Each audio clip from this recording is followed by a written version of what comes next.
Hello दोस्तों, तो क्या सब क्या आशा करता हूँ आप सब ठीक होंगे। तो दोस्तों, काफ़ी दिन से एक भाई मेरे को कमेंट कर रहा है हर एक वीडियो के अंदर। वो भाई बोल रहा है कि विकी भाई गार्डन के ऊपर वीडियो बनाओ मलेशिया के अंदर, कि उसके अंदर कितनी सैलरी मिलती है जो गार्डन वर्कर का काम होता है। तो दोस्तों, मैं सबसे पहले आपको बता देता हूँ, मलेशिया के अंदर जो आपको वीज़ा मिलेगा ना, जैसे गार्डन वर्कर का, तो मलेशिया के अंदर दो तीन प्रकार के वीजे हैं। जो एजेंट आपको बोलेंगे कि आपको पार्किंग के अंदर काम मिलेगा, जैसे जो हमारे वहाँ पार्क होते हैं ना। लेकिन मलेशिया के अंदर आपको वीज़ा मिलेगा तीन प्रकार का, सेम कैटेगरी का। जैसे आपको प्लांटेशन का वीज़ा, एग्रीकल्चर का वीज़ा, एक फिर गार्डन वर्कर, आपको गार्डन वर्कर भी बोला जाएगा, और एग्रीकल्चर भी, या फिर प्लांटेशन का। इन तीनों में से कोई भी वीज़ा आपको मिल सकता है। तो सबसे पहले मैं आपको बता दूँ प्लांटेशन का।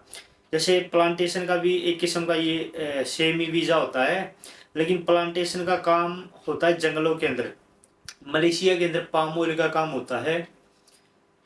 पाम के जो बड़े बड़े वृक्ष लगाए जाते हैं जंगलों के अंदर, क्योंकि मलेशिया की जो इकोनॉमी है पाम ऑयल के ऊपर ही टिकी हुई है। मलेशिया के अंदर जो जंगलों के अंदर पाम ऑयल का मतलब फार्म लगाए जाते हैं, फार्मिंग की जाती है इनके। जैसे हमारे वहाँ बगान बोलते हैं, बगान चाय चाय के बगान या फिर फ्रूट के बगान होते हैं। तो मलेशिया के अंदर पाम ऑयल के बगान है। तो जो भी भाई प्लांटेशन के वीजे पे आते हैं ना, उनको जंगल में काम करना होता है। ये पाम ऑयल का काम होता है। मैंने ऑलरेडी दो तीन वीडियो बनाए हुए हैं इस टॉपिक पे, लेकिन मैं फिर से आपको बता देता हूँ। प्लांटेशन में जो काम होता है वो साल में दो बार इसका सीजन आता है। तो सीजन के वक्त अच्छी सैलरी निकल आती है, लेकिन अदरवाइज जो ऐसे नॉर्मल होता है, जब सीजन नहीं होता, थोड़ा बहुत जो उसका फ्रूट होता है ना, जो पाम का फ्रूट होता है वो निकलता है, उसमें सैलरी आपको बेसिक 1400 से 1500 रिंगिट मलेशिया के अंदर मिलती है।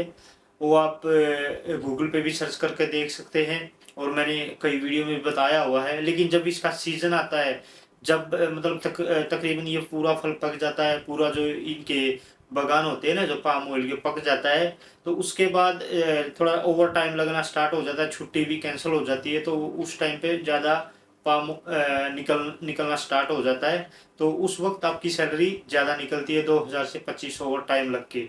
नहीं तो नॉर्मली बेसिक 1500 सैलरी है। और जंगलों के अंदर काम होता है। जंगलों के अंदर लोरी के अंदर मतलब 15-15 20-20 आदमी को लेके जंगल में छोड़ देते, चार चार आदमी 5-5 आदमी का ग्रुप बना के। और उनको मतलब छोटी छोटी ट्रॉली होती है जो हाथ से चलानी होती है, उसके अंदर वो पाम खुद तोड़ के, मतलब तोड़ के ट्रॉली के अंदर डाल के और लोरी के पास लेके जाना होता है। तो जब वो सारा माल इकट्ठा कर ले तो शाम को लेके आते हैं। और एग्रीकल्चर की बात करें, एग्रीकल्चर में जो खेतों के अंदर काम होता है, जैसे अपने वहाँ धान की खेती होती है, गेहूँ होता है। लेकिन मलेशिया में गेहूँ नहीं होता, धान होता है। बाकी कुछ सब्जियां वगैरह का काम होता है, जो फार्मिंग किया जाता है। तो वहाँ पर एग्रीकल्चर का वीज़ा होता है। लेकिन प्लांटेशन में आपको जैसे पेड़ पौधों का भी काम आ जाता है। फल पक जाता है ना पाम, तो उस वक्त कुछ पौधे खराब हो जाते हैं, क्योंकि यहाँ पर बारिश होती रहती है। तो जैसे हमारे वहाँ पर केले के दरख्त होते हैं ना, ऐसे वो नाजुक सा पौधा होता है, तो खराब हो जाता है। तो जो पौधे खराब हो जाते हैं, वो जब सीजन नहीं होता उस टाइम पे उसकी प्लांटिंग की जाती है। तो दूसरे पौधे लगाने होते हैं, नए पौधे। और जब वो मतलब फल देने के लायक हो जाते हैं, फल पक जाते हैं, तो उसके बाद वहाँ पर अगर वो खराब पौधा है तो उसको चेंज करना होता है। बाकी वहाँ पर दूसरे नए लगाने होते हैं। तो ये प्लांटेशन का काम होता है। और एग्रीकल्चर में आपको पता है खेती का काम होता है। बात कर लेते गार्डन वर्कर की। गार्डन वर्कर का काम कैसे होता है, जैसे इंडिया के अंदर तो बड़े बड़े पार्क होते हैं, वहाँ पर आपको पता होगा कि काम कैसा होता है। इंडिया के अंदर ज़्यादातर अभी मशीनों का काम नहीं है, लेकिन मलेशिया के अंदर ज़्यादातर मशीनों का काम होता है। जो गार्डन होते हैं सिटी के अंदर है, जो पार्किंग होती है ना, पार्क होते हैं, जो हरे भरे पार्क होते हैं, वहाँ पर ज़्यादातर मशीनों का काम होता है। और वहाँ पर लोकल आदमी काम करते हैं, या फिर ज़्यादातर बांग्लादेश के आदमी उन पार्किंग में काम करते हैं।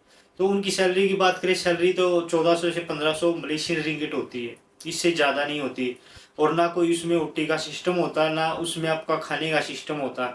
हर रूम प्रोवाइड किया जाता है। अगर आप अंडर कंपनी वीज़ा लेके आते हैं, अगर एजेंट आपको अंडर कंपनी लेके आता है ना, फिर आप आ सकते हैं। अगर आप एजेंट के थ्रू आते हैं, एजेंट आपको बोलेगा कि मैं आपको जाके वहाँ पर पार्किंग का काम दिला देगा, आप गार्डन वर्क का काम कर लेंगे, तो एजेंट की बातों पे भरोसा नहीं करे। वो आपको लेके आएगा, वो आपको लेके इधर ऐसे ही छोड़ देगा, काम पे लगवा देगा। अगर आपको उसने बोला है, आपसे पैसे लिए हैं, काम पे लगवा सकता है, लेकिन वहाँ पर आपकी सैलरी की भी कोई गारंटी नहीं होएगी और रूम रिहाइश कोई भी मतलब कंफर्म नहीं है। लेकिन अगर आप अंडर कंपनी वीज़ा लेके आते हैं तो आपको रूम की फैसिलिटी दी जाएगी। और जो खाने पीने की बात होती है, जो गार्डन वर्कर होते हैं वो खुद ही अपना जो हॉस्टल दिया जाता है वहाँ पर और भी वर्कर होते हैं तो साथ में मिलकर खाना बनाते हैं। सैलरी मलेशिया के अंदर बेसिक है जो 1400 से 1500 मलेशियन रिंगिट है। उसके अलावा फिर ओटी की बात करें, ओटी गार्डन वर्कर में नहीं होती। हाँ, कभी कभी जैसे अगर आप छुट्टी वाले दिन काम पे नहीं जाते या फिर छुट्टी वाले दिन काम पे जाते हैं, उसके उसके दिन की आपकी ओटी मिल सकती है। या फिर जैसे कोई आपका दोस्त है जैसे वो छुट्टी किया हुआ है, बीमार हुआ है, या फिर आप उसकी जगह पे एक्स्ट्रा और टाइम लगा रहे कभी कभी, उसकी आपको अलग से सैलरी मिल जाती है। अदरवाइज इसमें कोई भी ओवर टाइम नहीं होता। हाँ, हफ्ते में एक छुट्टी होती है, उसके उस दिन आप ओवर टाइम अगर आपकी कंपनी देती है तो लगा सकते हैं, अदरवाइज नहीं तो आपकी बेसिक सैलरी वही रहेगी। आप कहीं दूसरी जगह पर कोई काम ढूंढ लेते पार्ट टाइम, वहाँ पर आप एक्स्ट्रा पैसे कमा सकते हैं। उसके अलावा तो आपकी बेसिक सैलरी वही है 1400 से 1500 रिंगिट।